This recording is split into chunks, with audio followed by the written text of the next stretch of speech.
everyone, welcome back to Shonky Lab, the show where we can talk about anything, any topic you want. My name is Elton, and this week I'm joined by Mr. Lee. Hello. And Dave. Hello. There we go. Full house, as I like to call it. Am I getting some feedback? No, I'm not. Should be alright. Right, okay, so what we're here to talk about this week, we're here to talk about before the internet. We're all around before the internet, weren't we? We were. Alas, we were. Yeah, I remember back in my day. Yeah, Yeah, I feel it's going to be an hour and a half of just reminiscing. But that's what everyone wanted. It was down to a vote. It was either that or going to the cinema. I'm sure we could have all had cinema stories. Oh, not just going to the cinema, just buggering off to the cinema. Oh, no, not... Shit. I could have put that out. That would have worked at some point. Okay, fair enough. Sorry, carry on, Elton. No, fine. Yes, so before the internet, I have got a subtopic of what foods do you warm up? Strangely and bizarrely. And I'm also, this episode, for the people in the chat, and also for the people, if anyone wants to Skype, which you can, you're more than welcome to. It's Elton McManus on the Skype, and I'll add you to the call. I'm giving away buildings as well. What? So if you want a building, it's yours. You just have to put it in the chat room or phone up for that. Can I put it forward that I'd like the gherkin, please? Would you like the gherkin already? Well, you know, if you're giving away... Is this some model thing? No, I'm giving away the real gherkin, so you can go up to the gherkin and... No, I am the king of the gherkin. I've heard that before. He's all about the gherkin. He loves it. I love me a gherkin. Right, so the gherkin is yours. Well done. If I had a sheet of paper, I'd actually write it down. Oh, goodness sake. Maybe later on I will. Oh, dear. Cool. Excellent. That's a really good start already. We're off to a flyer. Yeah. I'd like this delivered. I'd like it wrapped up as well. Oh, no. It stays where it is. You can just enter it anytime you want. You have the keys to it. Okay. You wait until we do the solar system. I'm giving away planetary bodies in that episode. Pete. No, sorry, Pete. Who the fuck's Pete? Who am I talking? I'm cold. Chris Johnson's in the chat, and he's just said, "I want Blackpool Tower." He can have Blackpool Tower, sir. Blackpool Tower is yours. Fantastic. There we go. Dave, would you like anything while I'm giving it away? Oh, wow. I like Buckingham Palace. Think big. Yeah. It's ideally located for work. Why? Where do you work? Buckingham Palace. I work within walking distance of Buckingham Palace. Right. Glenn Southern has just said, "I want the Tower of London." There we go. It is his. It's yours, Glenn. There you go. Next time you're there, you can knock on the door and say, "No, I own this. It's fine. I can go in." And then you can just, if any of the guards want to question it, just send them here to the Shonky Lab. He said, "Awesome." We will be probably seeing him on the news very shortly, I imagine. Oh dear. I am taking the Blackheath Tea Hut for starters for me. I feel what is it about the Blackheath Tea Hut that's so attractive to you? Well, I'm going for that, and also the plate because I'm the boss. The one in NASA where they build all the rockets. Oh, you didn't say it was overseas as well? Oh no, it's any building. You said gherkin. You can't take it back now. Oh, yeah. Well, hold on. On behalf of... Well, firstly, Doreen on the chat says, "Can I get the Mitchell Library in Glasgow?" And Glenn Southern, now listening to you, says, "Can we get 2?" And I'm going to ask the same thing. Can I have 2? No, you can't. No. No. Balls. No, you can't. Yeah, he'd like the pub from The Deadliest Catch. Oh, bloody hell. And now he's very disappointed that you're not letting everyone have 2. No, that's the rules. Them's the rules. Yes. Okay. I'm afraid it works like that. Well, see, you're losing listeners already. Oh. Hand you a fist now, Elton. Well, I've brought them in ever so slowly, gave away buildings, and now they're walking away after I've given away buildings. Well, yeah, I mean, I don't know. It's a fickle listenership. Yeah, it is. Well, Glenn wants to know, can he actually sell the tower afterwards? It's his. Oh, it's yours. Go for it, Glenn. If you want to sell it, you go for it. Yeah, cool. With contents. Okay. Not telling you how to run your own podcast, Elton, but we've kind of gone off the tangent. It's all right. We've got plenty of time. So, yeah, well, before the internet, we couldn't have had this conversation, could we? This is true. Yeah. Is that a good thing, though? Some would say yes. Is it ironic that we're actually recording this on the internet with people listening to us on the internet, live on the Mixler, talking about talking about stuff that we did before the internet turned up? Yeah. And some of us are from, I mean, they're all over the place, aren't they? I mean, you know, Chris is in Blackpool. Doreen is way up north, I think, Scotland way. And then Glenn, I think, I don't know if Glenn's still over there, but I think he's in Ireland at the moment. What globe trotting we do. Wow, we've almost reached the Atlantic. Oh, he's in Dublin. There you go. We almost reached the Atlantic Ocean. God, it's amazing. Okay, so before the internet, guys. Yes. Who wants to kick off anything that we did before the? Do we want to go down subtopics of the internet or? Well, I was going to mention sort of like with regards to what we're doing now and what a lot of us do with our spare time in terms of podcasts and stuff. Sort of before the internet, I actually sort of as a kid kind of did something similar. I mean, I don't know if any of you sort of recorded your own radio shows on tape. Yes. Yeah. Which is sort of the precursor to podcasting. I mean, obviously you could disseminate it unless you sort of made copies of it or whatever. But yeah, in terms of sort of like that's basically what podcasting is everybody kind of doing their own radio show on tape and putting it out there for everyone to listen to. Certainly, yeah. Did you interview anyone on your radio station? Because I certainly did. I didn't interview. I did occasional radio dramas using sort of like, you know those old key rings that used to make all the sort of gun sound effects. There was one that was like a machine gun and like a laser gun and stuff like that. Remember those? Yes. Yeah. I'd occasionally stage things with sort of like that big, sort of like the background noises and battles going on and stuff like that.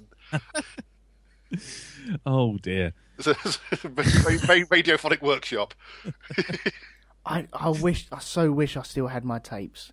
There was, I interviewed Dracula and Gary Lineker on the same episode. Did Dracula and Gary Lineker sound the same? Slightly, yes. Yeah. My dad had a little. Get on? Were they on like the sofa together, like an episode of Parkinson? Oh no! It was one would walk in, and then I'd have a little chat with him, and he'd walk out, and then Gary Lineker came on. Theatre of the mind, mate. Theatre of the mind. But my friend actually walked out the room and then walked back in. Oh, because he did actually physically leave the room and come back in there. He was method. Very method, yes. Made your own Foley. Brilliant. Oh, man. I recorded over one of my dad's Led Zeppelin tapes as well on that. Oh! Yeah. That went down well. I can't remember what one it was. It might have been Physical Graffiti, but oh, not so bad then. Not too bad, but you know, still Zepp. Oh dear. But it was a case of putting in the little bits of blue tack into the cut-out holes on the cassette. Oh yeah. Oh man. I mean, you were talking about recording stuff. I mean, Darren and I, way back in the mist of time, did a whole thing on.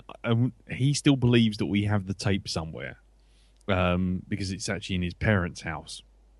But we clearly remember it, the pair of us. There's a sort of grey TDK with an orange label on it, and it just goes, and it says something like an evening with Lee and Darren or something like that.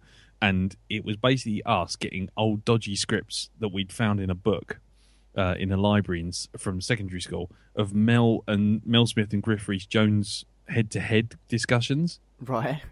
And basically, we just recorded them because I had a stereo tape recorder with 2 microphones in it. So he'd be on one microphone and I'd be in the other. But basically, we both had to sort of be like nose to nose with this tape deck right between the two of us. And yeah, and we're trying to read the scripts and then kind of gave up on that and then just started just talking shit. And at some point, we kind of lost the plot. And there's just 20 minutes of us just going hee hee hee ha ha ha oh ha ha oh, and it just we thought that was brilliant. I hope you can find the tape for that because I do have something that could turn that into an MP3. Oh, yeah, so do I. Put that up on the Black Dog. Exactly. Andy Pelastri just said in the chat, he said, and thus the Black Dog was born. Yeah, I mean, it was like sort of, was it 1982, 1983, something like that? Right. But it is, I imagine if we listen to it now, it's tedious. But I always remember the one joke that Darren just sat there at the very end of the tape and he just went, you know what? It goes round and round and round and round. And I went, what's that? And he went, the tape. And then the tape runs out.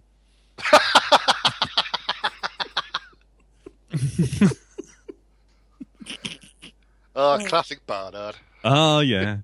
See, we had the comedy chops even back then, or not. And then just making me feel old by going, wow, in 1982, I was 1. It's like, fuck off. Bloody fetus. Anyway. See, with these recordings, more than likely that was the first time we'd ever heard our own voices, which was kind of weird at the time. Now, I don't listen to us or me back once it's out in the open. That's it. It's gone. I've forgotten all about it. But then, I think when you were recording these sort of shows, it was a case of listening to it and, I sound like that, do I? Oh, that's weird. And everyone had that sort of... When you first hear your own voice and it doesn't sound like it sounds in your head. Yeah. It's such a bizarre state of affairs, really. It is very odd because it's kind of like you suddenly think, who's that? And then you realise it's yourself. And it's just like, whoa, that doesn't sound like me. Maybe the tape's running a little slow or something. Because I always seem to sound, when I listen to myself back, you always seem to sound like I was going, like, hello, got me that. I like someone has stuck 2 fingers up my nose. You're about to tell me I sound like I got 2 fingers stuck up my nose, aren't you? Anyway, the tapes.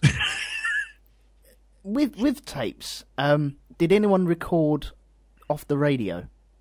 Oh, yes. Oh, yeah. Yeah. And make you mixtapes that way? Yeah. Oh, man. Yeah. And you'd always try and cut it before the DJ came in, but there'd always be, your whole mixtape would be sort of like the music going da da da da da da, and then it'd be like the network chat. And the next piece of music would come in, or that was Brotherhood of Man, or something like that. Brotherhood, and the music would just go into something completely different. And Chris Johnson agrees. He says, "Oh yes, he used to record tapes." And one thing that has come up before the internet. People only had to go to cinema to see movie trailers. Oh. Okay, right, let's skip on to movies then, really quickly. It's come up, and Scott Matheson was saying, I used to love to go to the cinema early and have no idea what the trailers were going to be, and being surprised by them. And, on VHS rental tapes, as Andy pointed out. Yeah, it's a fair point. I remember seeing trailers in the cinema, but I never went to the cinema much. It might surprise you, but as a lad, I never really went much. And so I didn't really see any trailers. When I went to see Return of the Jedi, we walked in 5 minutes late, so we missed all the stuff on the Death Star, and we just walked in. It was me and my dad, and we were walking in. Pretty much as C-3PO and R2-D2 are walking towards Jabba's palace. And then you've got a silhouette of my dad and me walking down the cinema aisle. Pretty much exactly the same as C-3PO and R2-D2. But yeah, we missed all the all the trailers. I don't really remember seeing the trailers. See, how we got our news of the movies and such, it was more a case of either catching it on Sky Movies, or if you was lucky, there would be a featurette on the Chart Show, or some other program would be showing a elongated trailer and maybe a chat with a couple of the actors in there. Yeah. Well, maybe, there was that show on ITV, sort of movies, games, and videos. Oh my That's God. an ITV show that used to sort of like cover. They show trailers and stuff on that. Oh man, whiplash from just my brain's just gone back so far in time. Yeah, and occasionally you get to stay up late and watch like film wherever it was with Barry Norman, and they'd show like the occasional trailer on that as well. Oh man, I remember Barry Norman finishing one of his episodes on a little clip for Ghostbusters, and it was the first one I'd seen. Yeah, and it was the whole thing with him with them all shooting up the trolley in the hotel, and he goes, "Oh, sorry, we thought you were someone else," and that's where it ended. It's like, I want to see that they shoot a trolley and set. On fire. There aren't even any ghosts involved. I'm in anyway. Trolley abuse. Yeah, trolley abuse, and the lady coming out from behind going, "What the hell are you doing?" But do you reckon that's where a bit of the love has been lost with trailers now that they're so instant? Yeah. But I think it's part of that, and part of the because the internet can now create buzz around trailers. You can have the pre-trailer and the pre-trailer and the flick book for the pre-trailer. Yeah. Yeah. Use it to build, and they use it to build anticipation and buzz and stuff. And whereas sort of back then, because the trailer would only ever be seen in a movie theater or in like like on the videos and that was like the one shot you had the trailer, which is why I think in many ways they kind of got trailers more right back then because they only got one bite of the cherry. Mm-hmm. Like now, if a trailer gets a bad reception, they can recut it and do it as like the international trailer or something, or they could do sort of the Red Band trailer and the PG trailer. They can sort of because they're going to get viewed online, they can actually tailor it. Whereas sort of like back then, you only got one shot to get your trailer out there. Yeah, yeah. And some of those trailers, when you weren't ready for them, you used to get so nervous when you were sitting in the cinema. It all went dark, and then you just hear some music, and you'd be thinking, "Hold on, what's that?" And I'd get really, really nervous. And I always remember they never really rated the trailers for the presentation. And I went to see Star Trek: Wrath of Khan, and the two trailers on the front of it were for Blade Runner and The Thing. It's all sci-fi. It's all what the nerds like, right? Yeah, we'll sling those on the front. Exactly. So when you were watching it, you're sitting there, you're thinking, okay, I'm going to get Star Trek, and then all of a sudden you're watching Blade Runner, and you're thinking, that looks good. I want to see some more of that. And then obviously then you're getting the disappointment of going back to Trek, which is all nice and clean and just straightforward. But it was a really good film. But then on top of that, you get a whole trailer of just music going, boom, boom, boom. Bomb, bomb, bomb. And then ending with this bald guy with a claw looking at you going, and I was just shitting my pants throughout the first 10 minutes of Wrath of Khan, but not because of the film. Sitting there as an 11-year-old watching a trailer for The Thing, that was just terrifying. Yeah, but like Dave said, it's they got one chance, haven't they?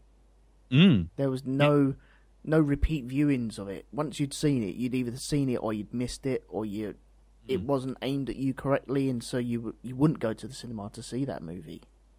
No, I fucking wouldn't after seeing that trailer. I was like, no way.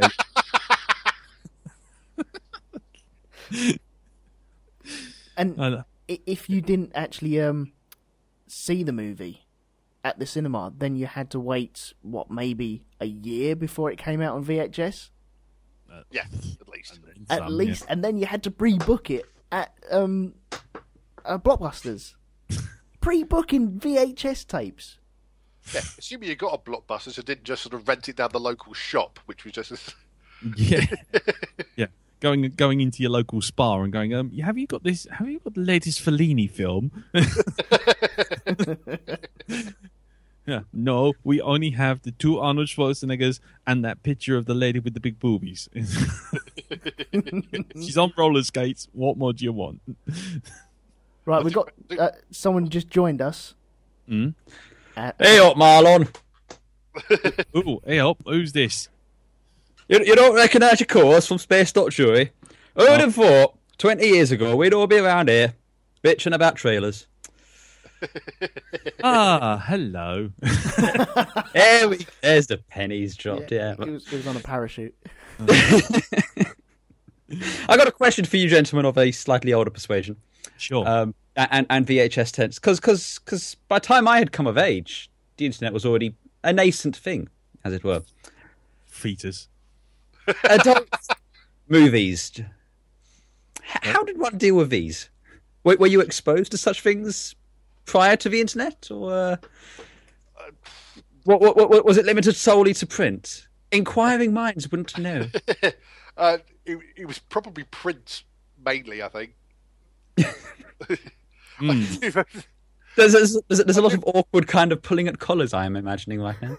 But I do remember a specific instance when sort of me and a bunch of mates would I get real about 17, 18, got hold of a magazine.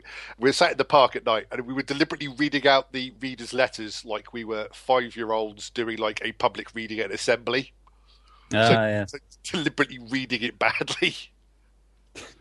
And then I stood there with my trousers down and she said, "Wow." And for some reason, we just thought that was hilarious.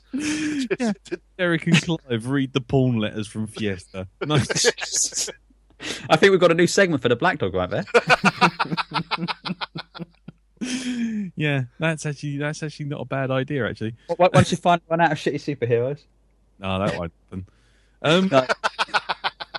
So what about you then, Elton? Before the internet, how did you get your jollies? Well, I think it was either there were a couple of videos passed around at school, and you knew where you were in the queue for getting that video, because you'd be going, "Have you got it? Did you bring it in today?" "No, I didn't. Oh, I forgot." "Oh, nuts! I was looking forward to that." Forgot, yeah, my arse. You forgot. And then you go, "Have you got it?" And there'll be the holy day when he turned around and went, "Yeah, I got it." "No, kiss it here."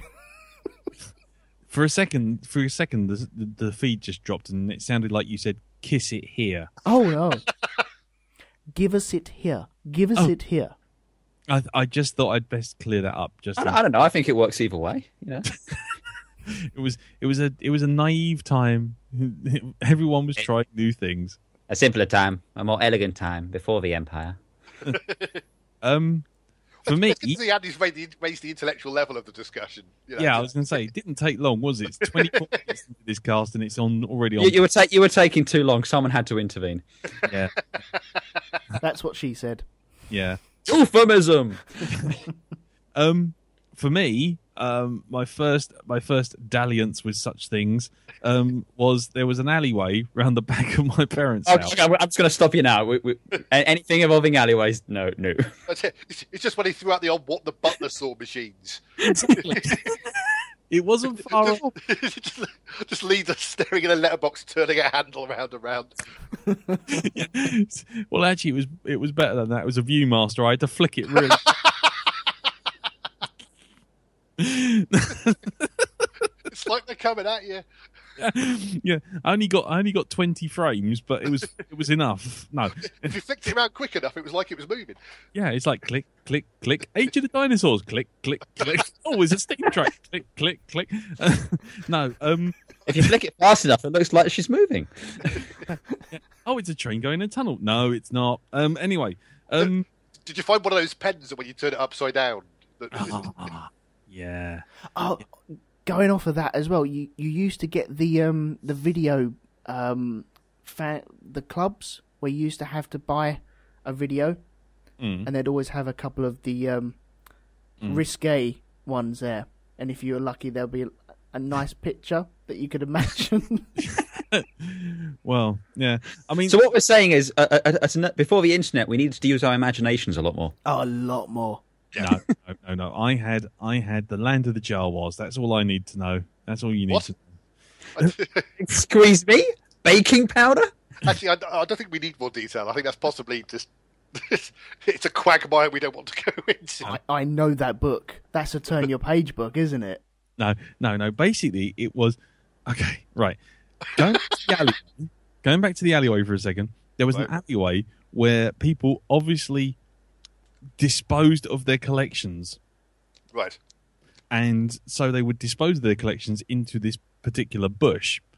And so every now and again, me and Jess would be walking back to my house from school, and you'd have to walk down this little alleyway as a shortcut. And Jack Woodgate's gone adult channel 5-minute preview. This is so true. You were trashed. Woo! Yeah. And basically, I walked down there, and we saw these magazines in there, and basically, I got one. Scott Matheson's going live TV, topless darts, yeah. And basically, we got these magazines, and like every week, I'd go back there, and there'd be a new one, and I started getting to the point where I had nowhere to sort of store them. And so Did you take them back? I took them home. No, but did you take them back to the alley? No. Oh, I The thought alley circle giveth, of the life- alley, yeah, alley giveth, alley taketh away. It wasn't a fucking library; it was a bush. And basically, I used to collect all these Star Wars toys, and the one that I had was the Land of the Jawas, which is this huge playset. But I'd lost most of the playset because it got damaged and what have you. So I still had the box, and my parents always saw the box in my room, but they never opened the box. So I put all my porn in there that I found in this alleyway. And so Land of the Jawas became the euphemism sort of shortcut discussion between me, Darren, and Jess as to where precisely all the porn was. Or it was the Land of the Jawas. Should have invested in one of those those old leather bound things you used to keep the TV going in or something. Yeah. Leather bound magazines. Frankly, by the end of it, that's exactly what they look like. Anyway. But the one Jack Woodgate's going Footini. But on top of that, basically, when in the dawning of Betamax video, and that sort of thing, my dad had a couple that obviously he was borrowing off of people at work or whatever, and they were sort of stuck under his bed, and I found one, and then for some reason I just took it away, and I never got to see it, and I left it stashed under my bed. And I don't know if Dad got into trouble or whatever for not giving it back, or if it really was his or whatever, but he never said anything. And then a couple of years later, I actually managed to get myself that Betamax player that we had downstairs when they upgraded. So I'm like, I've got this tape. I can look at it. I've got fucking porn tape. I can fucking look at it. And so I one night, really dark, everyone's gone to bed. I've got this TV in my room. It's against my parents' wall. I've got my video sitting on top of the TV, and it was a big, hefty old C9 Betamax. And Top loader. Yep. And I took the That's tape. an aircraft hangar opening up. Well, that was the problem. I took the tape, I put it in the tape deck, slammed the lid, and I don't know, you young'uns probably won't remember, but this thing, when it started up, when you even just turned it on, it went... It just sounded like... It was like Airwolf launching. Yeah, exactly. It sounded like Ed 209 falling down the stairs with a copy of Drums on its back. And it's like playing Tusk by Fleetwood Mac. And it just like all this sort of thing. And I'm sitting there going to the bloody tape drive. And then I pressed play, and it went, and it's doing all this thing, and it's like it's fucking 1 o'clock in the morning. Everyone's asleep, and this tape deck's sounding like a cast rendition of Stomp. And then and then on top of that, I completely forgot I hadn't turned the volume down on my TV. Oh no! And suddenly, this 70s kind of That's window cleaner. yeah, exactly, sort of thing started playing out. I'm like, oh no! And it's like suddenly Dad, I could hear him getting up out of bed to try and work out what the noise was. He got out of bed and he's going, dump, dump, dump, dump. And I'm trying to turn everything off in the dark. And as I'm doing that, I'm still trying to turn everything off. I turned the telly off. He opened the door and he went, what's going on? I said, nothing. And meanwhile, the tape's still going. And he's like, what the fuck is that? And I'm like, nothing. It's the tape deck. You're like, I'm just rewinding before I return to the rental. exactly. Yeah, unfortunately, he had to burn down his house and his parents that evening. Yeah. So anyway, Chris Johnson said he found his uncle's copy of Animal Farm. Oh, I don't believe you, Chris. I swear that thing was a myth. Yeah. Everyone knew somebody at school who'd seen Animal Farm. And also that he had the Littlewoods catalogue. That was good. Couldn't go wrong with the Littlewoods catalogue. And if you really wanted to push their boat out, you sort of go shopping with your mum and you get her to get the catalogue for the M&S. Never went down that alley. No. No. There you go. I know about the catalogue, but that was it. I was always looking for toys in my bedroom. I suppose it could have been worse. You could have kept it in Jabba's palace. Yeah. Why is it this catalogue always falls open on page 45? I just open it. It's like the spine's broken on page 45. Oh dear. Andy, while we got you on, yes. would you like a building? Ooh, can I have any building I want? Yeah. Yeah, I'll have a building. I'll have the vehicle assembly building in Florida. Oh, I knew it. You can't have that. He's Elton's already got that. Has he? Yeah. I was dancing around trying to get Flash Player to work when you guys started, so I didn't hear any of the first. I'll let you have that one. I'll tell you what. I'll go back to having one. You can have that. Oh wait, so he's having two, is he? I mean, that seems a bit greedy, if you ask me. What? The boss? Hello? Oh well, all right. Yeah, I suppose. Yeah. Okay. And are there any foods that you warm up? By the way. What foods that you warm up? Yeah. What foods do you warm up? Chinese takeaways. Ooh. I mean, you can do it cold. Yeah, don't get me wrong, but not the same day though. No, not the same day. But Chinese takeaway the next morning, you heat it up. Pizza you have cold. Oh, you're history's greatest monster. That's just wrong. Oh, I'm with Andy on cold pizza. Cold pizza. Cold Domino's pizza. Oh, please. Yeah, morning after. Yeah, absolutely. The food of kings. You two disgust me. I'm afraid I disgust you as well. I've taken porn out of a bush, and you still.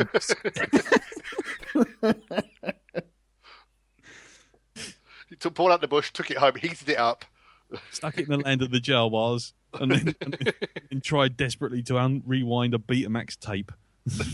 Well, I was only asking about this. What foods you warm up? Because at the weekend I had a pork pie. Yeah. And it was freezing. It was one of them lunch times where all the windows were open in the front room. I was sat down, I was eating that, and everything was cold. I had a cup of tea, but that was the only thing warming me up. And it crossed my mind, hang on, I've never warmed up a pork pie. And so, what's the first thing you do? You go to the internet and ask, can you warm these up? Is it frowned upon to warm these up? And the backlash of me even contemplating about warming up a pork pie was humongous. So, no, I didn't warm up. That's another thing you never used to do before the internet. Ask random people in the street whether or not you could heat up a pork pie. That's very true. I mean, it's got to be said, before the internet, I thought everyone just accepted science as fact. Exactly. Also, cold pizza's getting a lot of support in the chat room as well. Oh, is it? Absolutely. Yeah, Lee, you're on the wrong side of history here. Look, just because I'm on the wrong side of an opinion of a bunch of people in the chat room doesn't mean to say I'm wrong. History's taught us anything. Scott Matheson says takeaway curry heated the next day is like nectar of the gods. See, anything you heat up, it's good. Warm up pancakes, as Doreen said.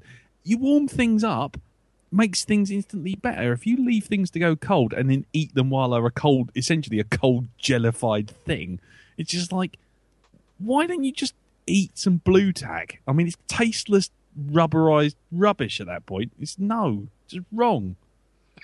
No, the pizza does work cold. Domino's. I would argue Domino's pizza is best served cold. It's a dish best served cold, is it? Much like revenge. I mean, it is basically just cheese on bread. I've had that cold. I've had that hot.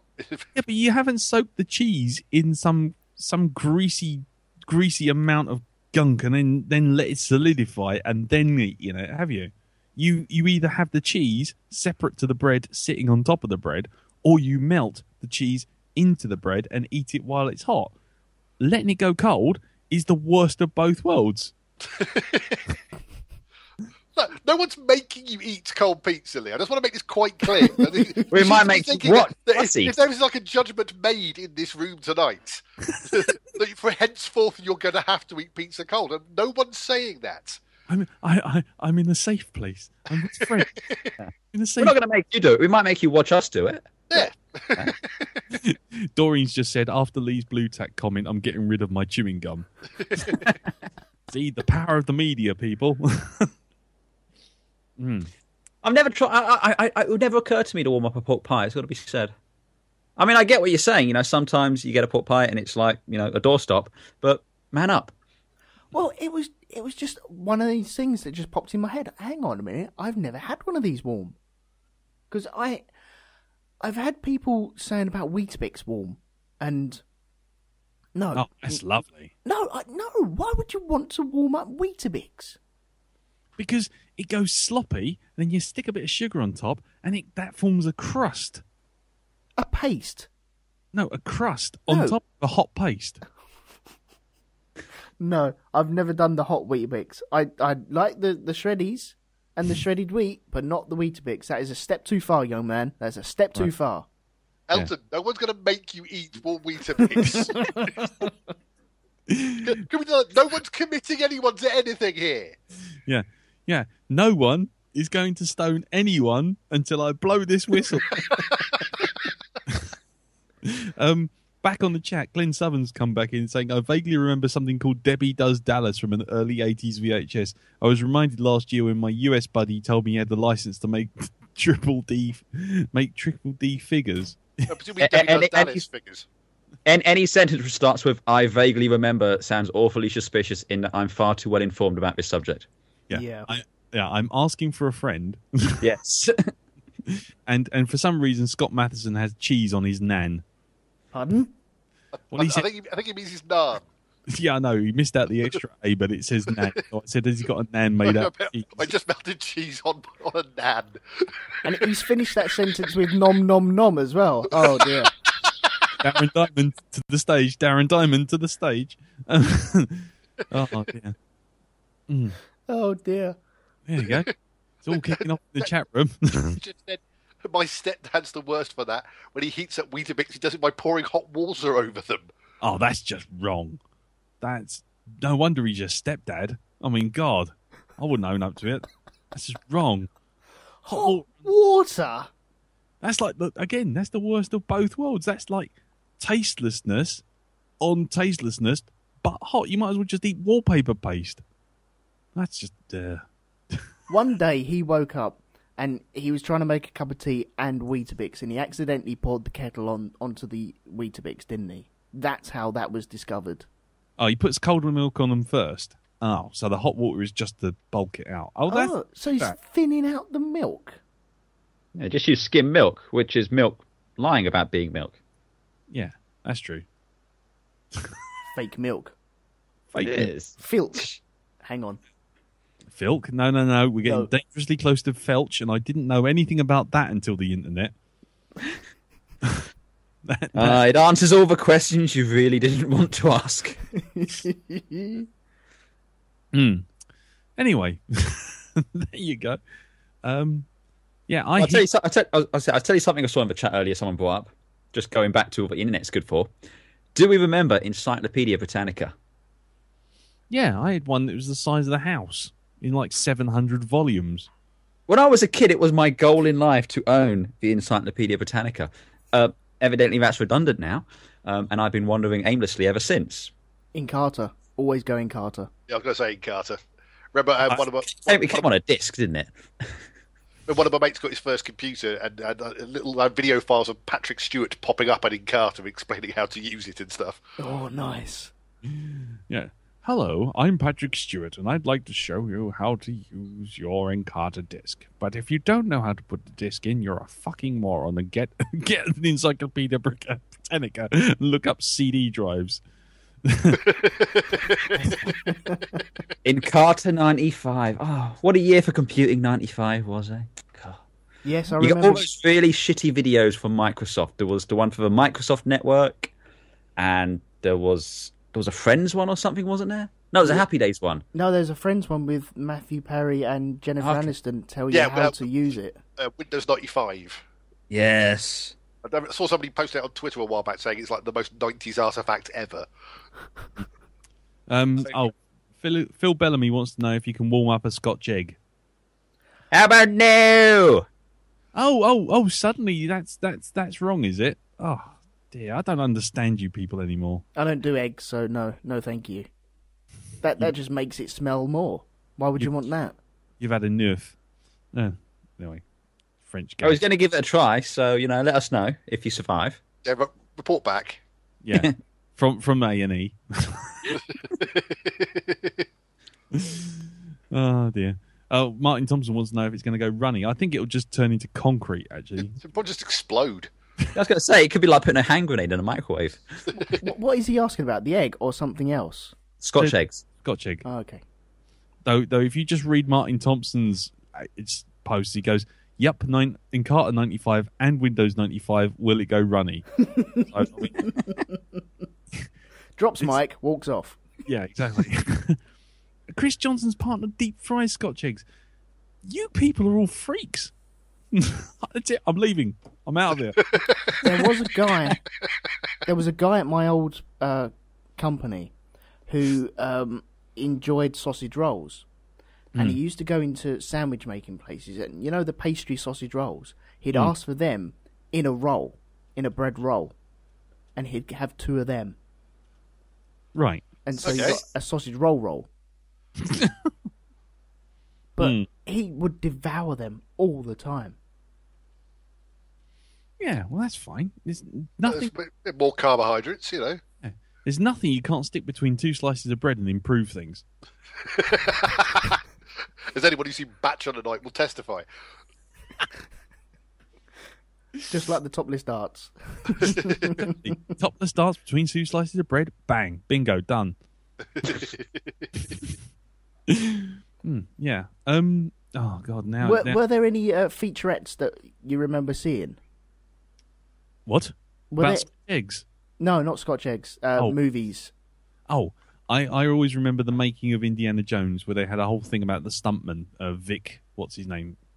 Vic Armstrong. Vic Armstrong doing the whole thing underneath the car, under the lorry. Oh, the whip thing, yeah. Yeah, and that both amused me and ruined things for me, because they did that about doing the ditch, digging the ditch through the road, because I hadn't noticed. And then once they showed me, I couldn't unsee it. And the other one was, when the lorry supposedly holding Marion goes over on its side. I was going to say that one. That's what I can't unsee either. Yeah. They have actually got a telegraph pole inside the actual lorry that fires down with an air ram and knocks the whole truck over. And then as soon as they showed you it in the documentary, or the featurette rather, that was it. You cannot not see that little pole sticking out from underneath the truck. Yeah, you can blatantly see it. I think I have seen it. I think my memory has forgotten it over the years, and not seen that movie for years and years. But one thing does spring to mind about the things that you once you see, you cannot unsee. I think it's Superman or Superman 2. There's a car driving down the road, and they have to create a roadblock to get the missiles. I can't remember what film that is, though. That's Superman. Is that the first one? Yeah. Right, the car that flips, you can see the arm made to flip it. Oh, right. Yeah, it's coming down. You can see the arm. It pops up, and as it's rolling and rolling and rolling, you can still see it flapping around. And I remember we was all sat on the sofa just watching that. And go, oh! We all just stared at it and pointed at it and went, "Look at that! That's how they did it." Mm. It's like that the famous car chasing Bullet where he keeps overtaking the same Volkswagen Beetle. Just when they've cut the stock footage together of the chase, there's a green Volkswagen Beetle he overtakes about 4 times. Sweet. If anyone's got a VHS player that we could borrow, I have an original rental VHS copy of Star Wars, or the Star Wars, as it were. And it had the old Lucasfilm logo, like the neon greeny one sort of thing. Oh, yeah. And I remember that had a promo or something on the end of it about making Star Wars. But I've not watched that since probably the early 90s, if that. Early 90s. See? Just make it sound like a million years ago. Oh, back in the 90s. Back in the 90s? I was in my bloody 20s. Now's not a good time to point out that was like 30 years ago, is it? Shut up. No, don't go down that road, Christ. Dave, was there any featurettes that you remember? I remember there was. I had Rear Window, and there was an entire documentary at the end of Rear Window about the making of the film, which is actually really interesting. To the point where apparently that Hitchcock had scouted around loads of places to try and find like the right group of flats to shoot this in. And he couldn't find anywhere that he liked, so he convinced the studio to let him build an entire set of working flats in the studio. They actually like took out the floor of the studio. The basement was like the ground floor. And so and all the flats worked. They had full plumbing, they had full electrics and everything. And yeah, it just gave him complete control of his set. Wow. So, and like Hitchcock was probably about the only director with that kind of pull at the time that he could just sort of turn around and say, "I can't find the location I like, build it for me." Nice. That's cool. That is cool. I'll tell you something. I do remember when Independence Day came out, and there was a lot of promos around that. You know, it was supposed to be a real thing, and there was a video promo showing how they did the effects blowing up the cities, blowing the fire up the wall. But there was something else which I remember, and I actually found this, a video link to this. Radio 1 did a radio play about the Independence Day invasion in the UK, featuring Patrick Moore. Yeah. The Games Master. Was the Games Master, yes. Not the Games Master, don't... just... Oh god, that takes me. You guys remember like video blasts in the 90s? Oh yeah. Oh god. No, we'll do video games next episode. Yeah. But I mean, like video blasts. I mean, it wasn't just on video games. I know they did it on Fist of Fun as well with Lee and Herring. There'd be like a whole load of extra gags. Usually slacking off Patrick Marber for some reason. They just really didn't like Patrick Marber. And there has been loads and loads of gags in the video blast at the end of each episode, which if you paused it, we're all just taking the piss out of Patrick Marber. I've just put it in the in the Mixler chat. The Independence Day UK play. So there you go, including a scene where I think Patrick Moore ends up stealing a fighter jet. Excellent. I'm not even joking. It literally happened. Well, I do know one film that wouldn't have survived without the internet. Go on. Blair Witch. That's very true. Yeah, because that was on the very cusp. I was popped around my sister-in-law's house, and they had just started getting up the internet. They always want to be up there with all the new technology that came out, and they had the internet. And there was this buzz about this film coming out, and people weren't too sure whether it was true or not, whether this found footage was found underneath the foundations of the building, and it was all very creepy. And because the internet was new, there was no other way of talking to other people about it. It was just the information you got was the truth, and people considered it the truth because it was on the internet, and this internet was shiny and new, and nobody had damaged it just yet. Everything on the internet must be true, yes. Yeah, but there was no Wikipedia, was there IMDb in 95? Whoa. No. To the internet! Answer our question! Well, But then that's an early example of sort of what we now know as sort of viral marketing, I suppose. Yeah. I would say Blair Witch was a lot later than I thought it was. 99. I would have pegged that at like 94. But, I thought it was 95. No, it was 99 because I remember getting pulled in by that hook, line, and sinker when it first came out, because it came out and I used to go onto some paranormal website and sort of like just have a little scoot through, and it was like a little link, almost like creepypasta, and it was like, oh, I'll have a look at that. And there's lots of shots of mug shots of have you seen these people, and that was it. That's right, yeah. And it was just like, oh, that's interesting. And then then there was lots of stuff about the tapes that were found, and it was like, oh god, yeah. 1994 was the year they were supposed to have gone missing, according to Martin. Oh, okay. That might explain that. But Still never seen all of Blair Witch. Yeah, I watched the first 10 minutes and I was just like, wow, these guys are wankers. I'm glad something bad's going to happen to them. They were just doing my head in. Well. I mean, at risk of repeating myself, the thing that killed Blair Witch for me was after watching it the first time and like being, oh, that's really scary, because things that you don't see always scare me rather than things you do. Yeah. I took it to show my dad, because I know he goes in for the true life crime stuff. Right. And by this point, I knew what it was all about, but I had it on like a dodgy copy on tape, and I thought, well, I'll show Dad, because it'll, even if it's dodgy, that actually adds to it. And I showed it to him, and after about 2 minutes, he went, "Why haven't they got mobile phones?" I'm like, I don't know. He goes, and why don't they just follow the sun? And I'm like, I don't know. And he goes, and if I was running from something, I wouldn't be carrying a 20-pound camera on my shoulder. I'd throw that fucking thing in the bush. I'm like, Dad, no, Dad, this is real. And he goes, no, fucking, look at the state of that. Look, just keep going straight, you silly bastard. He just sat there heckling it for an hour and a half, and I'm like, I'll just turn this off, Dad, shall I? And he goes, yeah, I bet they fucking end up dead and all. Oh, this is bollocks.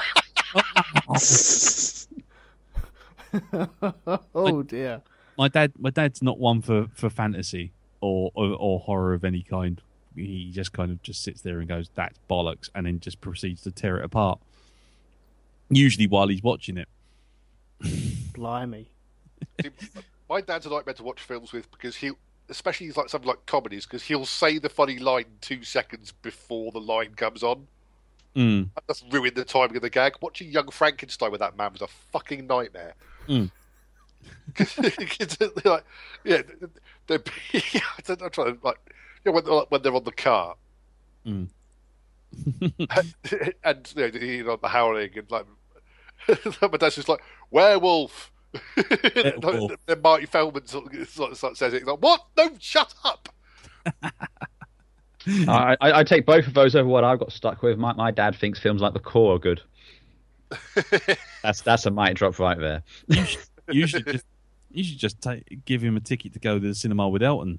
They can both sit there and watch G.I. Joe 3. Uh-huh. When that comes out, I'm there. Don't worry. Yeah, he'll take over. You'll lose a father, but gain a stepbrother. No, I'm down with that. As long as I have to go watch it. They'll be high-fiving and everything all the way through that movie. Yeah, nice. Oh well. Just a shame that Roadblock doesn't rhyme his words. What a bastard. He should rhyme. Roadblock should rhyme. But, you don't care about this, do you? You don't care about that. I couldn't give less of a shit if I tried. And he's really trying. Yeah, I was going to say, it's ironic because he's sat on the toilet right now. In my onesie. With a copy of the Land of the Jawas sat at my desk. I swear there's a book of Land of the Jawas as well. I swear there is not a Choose Your Own Adventure. You know the books where you had to turn the page, where you hear R2D2 beep like this. Yeah, it's one of them. Right, I'm googling Land of the Jawas. Well, we've only got 5 minutes left. Yep. On the old Mixler. I had a Tron book like that. It came with like a little single. Oh right. It was on vinyl. I read the story out of that. I was obsessed with that. I'd seen Tron, like the film, on VHS on Betamax. My dad had rented it. And that was the reason I wanted to be a computer programmer at age 6, because I thought it was like Tron. You were going to get digitized and sucked into the. Well, sucked I thought computer programming involved just sort of politely asking the computer to do stuff. Would you please open this program?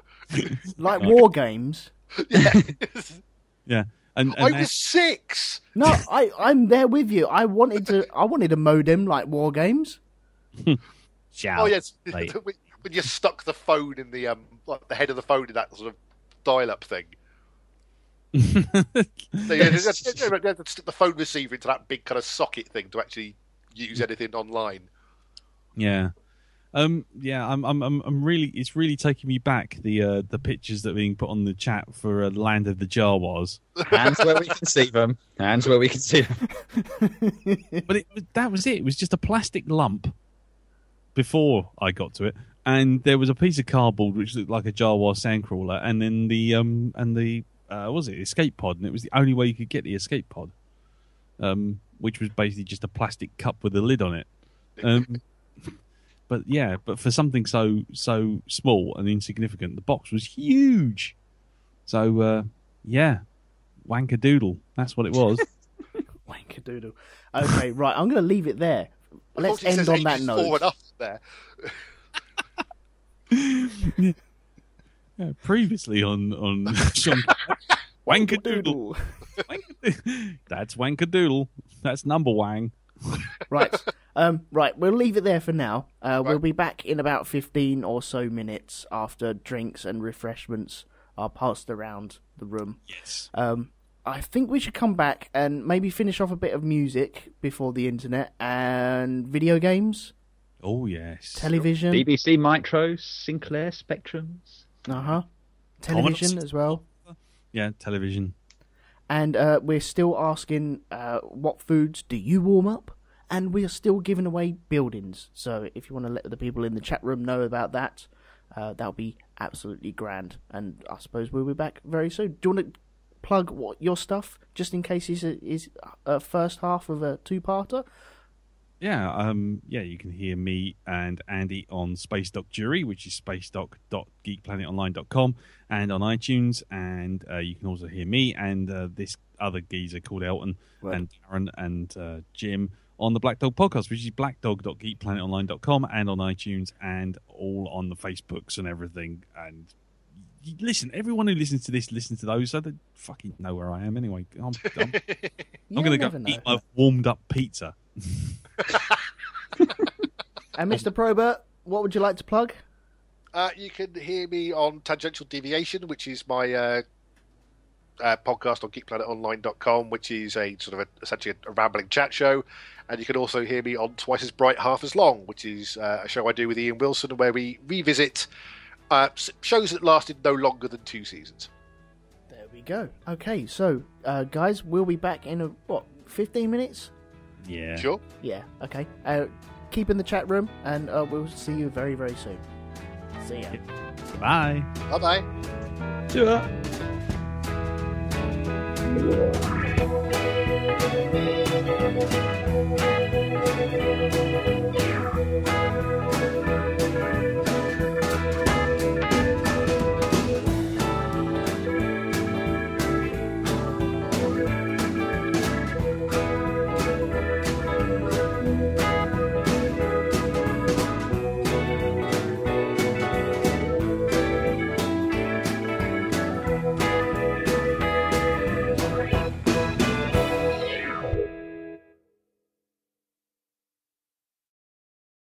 Listening to you says, can we get 2? And I'm going to ask the same thing. Can I have 2? No, you can't. No, balls. No, you can't.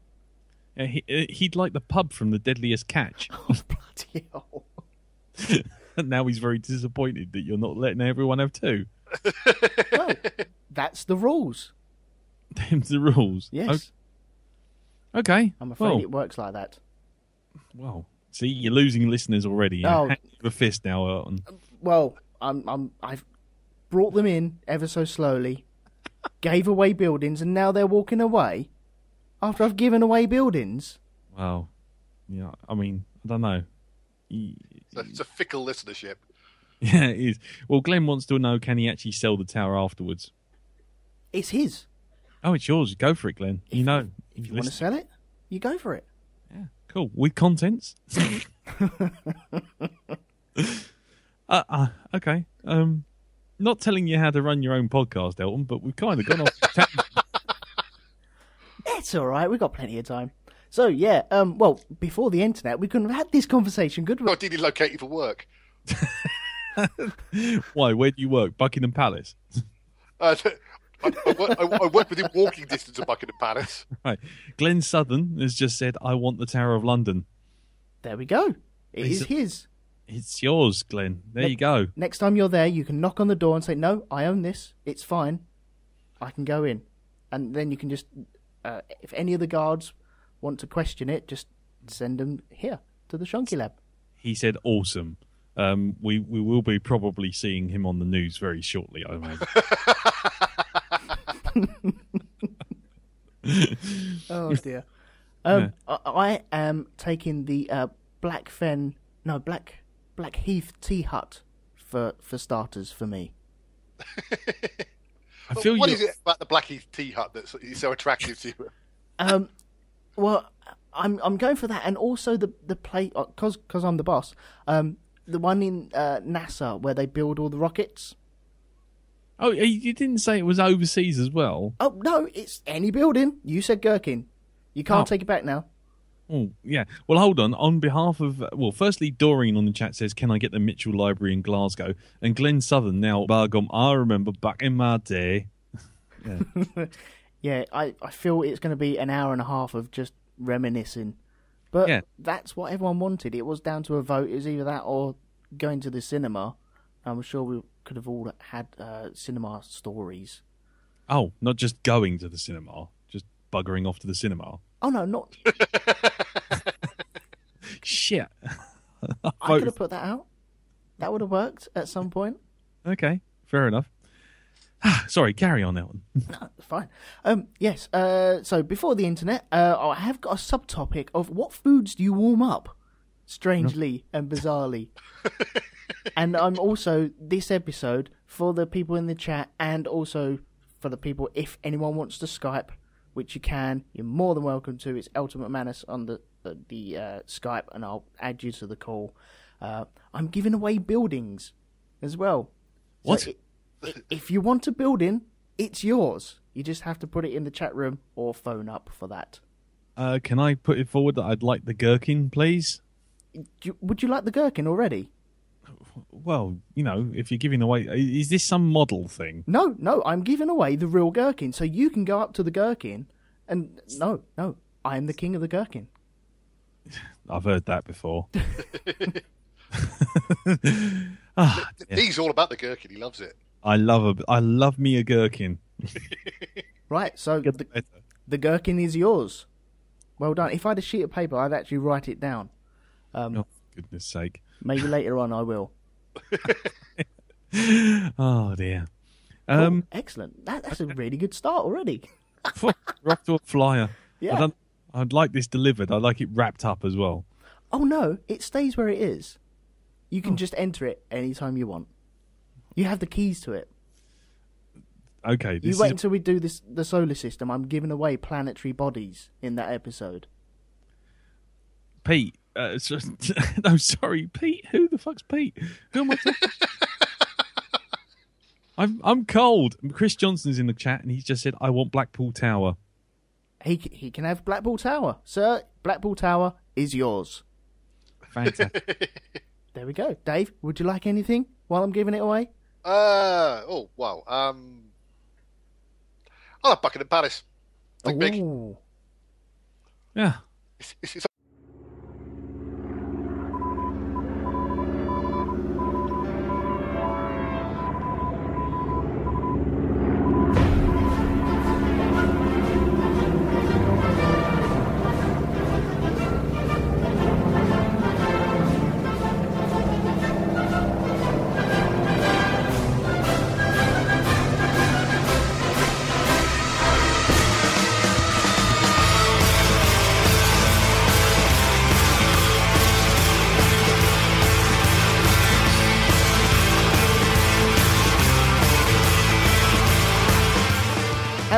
everyone. Welcome back to Shonky Lab, the show where we can talk about anything, any topic you want.